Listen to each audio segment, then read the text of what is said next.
Guys, welcome back to my channel Arushi Saha লাইফস্টাইলে। আশা করছি তোমরা সকলে খুব ভালো আছো, আমিও খুব ভালো আছি। তো আজকের ব্লগটা না হয় ঠাকুর ঘর থেকেই শুরু করা যাক। তো সকাল সকাল স্নান করে চলে গেছি ঠাকুর ঘরে পুজো করতে। তো পুজোও হয়ে গেছে আর বাবাও সকাল সকাল চলে গেছিলো বাজারে। তো বাজার থেকে দেখো কত রকমের ফল, তারপর হচ্ছে তোমার সবজি সব নিয়ে এসছে। এখানে শাকালু, তারপর আঙুর, শসা, বেগুন, তারপর এখানে রয়েছে তোমার বাঁধাকপি, ফুলকপি, সমস্ত কিছু বাজার থেকে নিয়ে এসছে। আর তারপরেও নিয়ে এসছে দেখো মিষ্টি, দই, এগুলো সমস্ত কিছু। আর মা যেহেতু আজকে দীক্ষা নেবে তাই মন্দিরে যাচ্ছে দীক্ষা নেওয়ার জন্য, তো সেই জন্য ওখান থেকে যে সমস্ত লিস্টগুলো বাবাকে দেওয়া হয়েছিল, তো সেই সমস্ত লিস্ট ধরে ধরে সমস্ত বাজার করে বাবা নিয়ে চলে এসছে। আর আমি তোমাদের সাথে দেখিয়েও দিলাম কি কি নিয়ে এসছে। তো এরপর আর মালাও আনতে বলেছিল ঠাকুরের জন্য, তাই মালাও নিয়ে এসছে। সমস্ত বাজার গোছানো কমপ্লিট। এবার ব্যাগগুলোকে আস্তে আস্তে গুছিয়ে নিচ্ছে যাতে কোনো রকমের ভুল না হয়। আর আমাকে দেখাচ্ছিল দেখ মালাগুলো কি সুন্দর। আর এদিকে মা রেডিও হয়ে গেছে। আর আমি মাকে বলছি, মা আরেকটু সুন্দর করে সেজে নাও। তারপরে মা বাবা সমস্ত ব্যাগ গুছিয়ে নিয়ে রওনা দিয়ে দিয়েছে। আর আমি এদিকে সকালে ব্রেকফাস্টটা করে নিচ্ছি। তো কি খাবো বুঝে উঠতে পারছিলাম না। তারপর ভাবলাম যে ঘরে ওটস রয়েছে, তাই ওটস দিয়ে বানিয়ে ফেলেছি স্মুদি। দেখো কিভাবে বানাচ্ছি। এখানে আমি 1 কাপের মতো ওটস নিয়ে নিয়েছি, আর 2টো কাজু বাদাম দিয়ে দিয়েছি, আর কয়েক টুকরো খেজুর দিয়ে দিয়েছি। এরপর এর মধ্যে আমি জল অ্যাড করেছি। তোমরা চাইলে এখানে দুধও অ্যাড করে নিতে পারো। যেহেতু আমার কাছে এখানে দুধ ছিল না, তাই আমি এখানে জল অ্যাড করেছি, কলা অ্যাড করেছি। এটা হচ্ছে কাঁঠালি কলা, তো কলাটাকে এখানে অ্যাড করে দিয়েছি। আর তারপর এখানে আমি দিয়ে দিয়েছি গুঁড়ো দুধ। আমার কাছে যেহেতু গুঁড়ো দুধ ছিল, মানে আমুল এর গুঁড়ো দুধটা ছিল, সেই গুঁড়ো দুধটা আমি অ্যাড করে জল দিয়ে এটাকে ভালোভাবে স্মুথ একটা পেস্ট বানিয়ে গ্লাসের মধ্যে ঢেলে নিয়েছি। এটাই হচ্ছে আমার সকালের ব্রেকফাস্ট বলতে পারো তোমরা। তো জাস্ট অসাধারণ খেতে হয়েছিল। তোমরা এখানে জলের জায়গায় দুধ ইউজ করে খেয়ে দেখতে পারো। এটা খুব হেলদি একটা সকালের ব্রেকফাস্ট, তো তোমরা সকালবেলা খেয়ে নিতে পারো। তো আমি এটা ঝটাপট করে খেয়ে রেডি হয়ে গেছি। যেহেতু আমার জবে যেতে হবে তাই তাড়াহুড়া করে রেডি হয়ে গেছি কোনো রকমভাবে। তো এখানে আমি তোমাদের সাথে কি বলছিলাম আমি নিজেও জানি না। তারপর আমি ভয়েস ওভার দিয়ে দিয়েছি। তো তাড়াহুড়া করে রেডি হয়ে বেরিয়েও পড়েছি রাস্তায়। আর ওদিকে মারা পৌঁছেও গেছে। চলো ওইদিকে মারা কি করছে তার ছোট একটি ক্লিপ তোমরা দেখে নাও। মারা পৌঁছে গেছে যেখানে যাওয়ার কথা ছিল সেখানে। আর এখানে এসে দেখো কত বড় গোপাল আর কি সুন্দর রাধাকৃষ্ণের মূর্তি।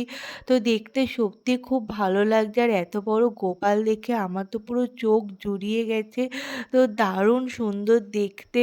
তো আর এদিকে মা আর এদিকে জেঠি, এরা দুজনেই আজকে দীক্ষা নেবে। আর যিনি বসে রয়েছেন তিনিই দীক্ষা দেবেন মাদের আজকে।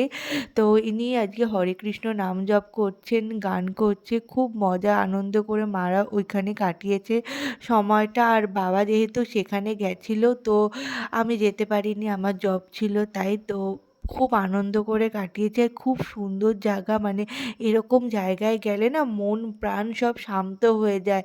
তো খুব ভালোভাবে আনন্দ করে কাটিয়েছে। আর ঘরটাকে দেখো কি সুন্দর লাগছে, চারিদিকে শুধু ঠাকুর আর ঠাকুর, খুব সুন্দর লাগছে। তারপর মা যেগুলো বাড়ির থেকেই তোমাদেরকে দেখালাম, মা ব্যাগ ভর্তি করে যা যা নিয়ে গেছিলো, মানে যে সমস্ত লিস্ট করে দিয়েছিল, তো সেগুলোই মা ব্যাগ থেকে বের করে করে ওনাকে বুঝিয়ে দিচ্ছেন। আর উনি এগুলো একটু গুছিয়ে রাখছেন, কারণ যেহেতু আজকে বৈম একাদশী আর কালকে উনি ভোগ দেবেন, মাদের প্রসাদও দেবেন। তো সেই জন্য উনি সমস্ত কিছু গুছিয়ে নিচ্ছেন, কারণ উনি সবাইকে, শুধু মাকে না, ইনিও দিয়েছেন সমস্ত কিছু। তো সবাই উনার বাড়িতে কালকে আসে, খাওয়া দাওয়া করে, বাল্য ভোজন করায় উনি। তারপর উনি একটু নাচ গান করে সবাইকে আনন্দ দিচ্ছিলেন আর হরে কৃষ্ণ নাম জপ করছিলেন। তো বেশ মজার সাথে মারা মানে সেদিনকের দিনটা কাটিয়েছে, খুব ভালো লেগেছে। তো তারপর মা চলে এসছে ওখানে দীক্ষা নিয়ে।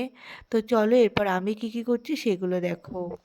তো এরপর আমি চলে এসেছি সোজা জবের ওখানে আর দুজনে মিলে বসে একটু গল্প করছিলাম। ও রেডি হচ্ছিল, আমিও রেডি হচ্ছিলাম। তো রেডি হতে, হতে ভাবলাম যে না ব্লগটা আবার একটু কন্টিনিউ করা যাক। তো ওকে বললাম যে, "তুমি আমার ব্লগে যখন তোমাকে নিয়েই ফেলেছি তাহলে তুমি একটু হাই করে দাও আমার ব্লগে।" তা ও বলল ১ম এ রাজি হচ্ছিল না, লজ্জা পাচ্ছিল। তারপর বলল, "ঠিক আছে আমি তোমার ব্লগে হাই করে দিচ্ছি।" তারপরে ওকে জানি আমি একটা কি বলেছিলাম যে, "তোমাকে আমি ব্লগে দেখাবো না" সামথিং কিছু একটা বলেছি। তো সেইজন্য ও ওরকমভাবে আমার দিকে তাকালো। তো আজকে ভাত-টাত কিছু আনিনি। মাও যেহেতু উপোস করছে তাই ভাবলাম যে মার সাথে আমিও একটু উপোসটা করে নিই। তো আজকে সাবু মাখা করেছিলাম। তো সাবু মাখাই টিফিনে নিয়ে এসেছিলাম। তো এই সাবুটাই এখন বসে, বসে খাচ্ছি দুপুরবেলার লাঞ্চে। তো অনেকটাই বেশি হয়ে গেছিলো তাও কোনোরকমভাবে কিছুটা খেয়েছি, কিছুটা নিয়ে গেছি। তো এখন রাত্রি হয়ে গেছে, বাড়ির দিকে যাচ্ছি। দেখো রাস্তা পুরো ফাঁকা হয়ে গেছে। আমি আর এই যে এটা হচ্ছে আমাদের কমলিকার দি। তো আমরা দুজনে মিলেই বাড়ির দিকে যাচ্ছি আর বক করছি। কি বকবক করছি সেটা মনে নেই। কিন্তু বকবক করছিলাম সেটা মনে আছে। ওকে বললাম, "আমার ব্লগে আবার তোমাকে নিয়েছি, তুমি একটু হাই করে দাও।" তো হাইও করে দিয়েছে। তো ঘরে ফ্রেশ-ট্রেশ হয়ে বসেও পড়েছি ডিনার করতে। তো ডিনারে এই যে ফলগুলো দেখছো এগুলো নিয়ে গেছিলাম কিন্তু কিছু আর খেতে পারিনি। তাই এগুলো রাত্রিবেলা খেয়ে নিয়েছি। আর এটা তরকারি করেছি এটাও এখন রাত্রিবেলাই খাবো।